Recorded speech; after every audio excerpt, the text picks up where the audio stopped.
Well, probably over 100,000, maybe 200,000 people here.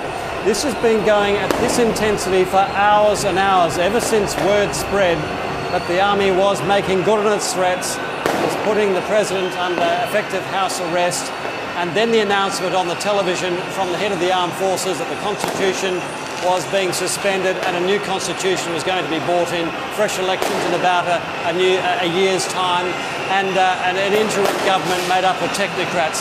That said, I would not be able to speak to you right now when that happened, because this place erupted in a way.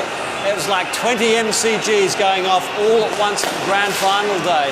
But of course, for all the exuberance, for all the happiness here, on the other side of town, just a few kilometres away, the pro-Morsi camp are absolutely outraged. The troops are down in that area now. They want to contain any of that anger. Last night it spilled over and there were terrible scenes with at least 16, perhaps 18 people killed and 300 people injured. And they want to avoid these people here meeting up with the pro-Morsi people who just feel that they have been robbed, that democracy has been denied, and that because the people simply didn't like what they had for the president, they could go out in the streets and demand that he be removed, and the army has done that. So how you ever reconcile those two groups, I don't know. Philip, that's the question, reconciling those two groups. What is the risk of some kind of ongoing civil disruption or unrest between these two groups now? Yes, I'm sorry, I didn't hear that quite clearly, but basically, yes, what the challenge for the government now, this interim government, is to be inclusive and try and draw in all these disparate groups now, the Muslim Brotherhood with the secularists, with the liberals, with other conservatives. How they do that it's going to be a monumental task, because hatred's running so deep here. And how extraordinary that, I was here in this square 2.5 years ago, and these very same people were demanding that the despot be thrown out, that democracy be allowed to flower.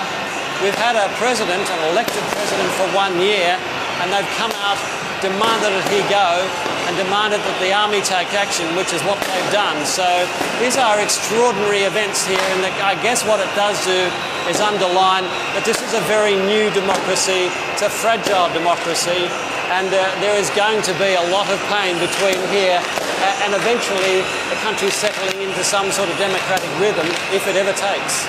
Philip, do we call this a military coup? I'm sorry, can you repeat that? Do we call this a coup, a military coup?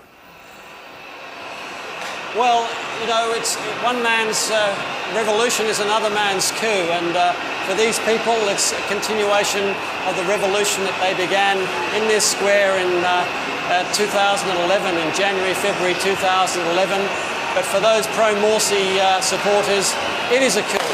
Look, by any Oxford Dictionary definition, you would have to say it's a coup. But it's seen in very, very different lights here. And that's the problem, this schism between the people here and the people across the river. And how do you ever bring them together, and how do you do it in a way that both sides can be satisfied that they are, in some ways, represented and they feel included in this new Egypt. Everyone wants a new and prosperous Egypt. They just can't agree how to get it. So what are the chances of there being a new and prosperous Egypt now under the aegis of this new interim administration? Well, it's going to be a monumental task, and one of the problems, you may have heard, did you just hear then, the rise in the cheering? It's because a military helicopter flew over. But getting back to that question, yes, it's going to be a monumental task, because part of the problem here is economic. That because of the political instability, foreign investors in particular haven't been willing to put their money here, they've been pulling their money out. Now, this doesn't necessarily encourage a sense of stability, and it may be even harder to attract foreigners to put their money here, to invest in the country, and to really underpin the future of this country. And so, really, it's going to take the wisdom of the gods, really, for these people in the interim position. And whoever takes on that position, whoever wins the next election, and it is still possible. It could be someone from the Muslim Brotherhood if they're allowed to run. The problems are by no means going to be over. This is just the beginning.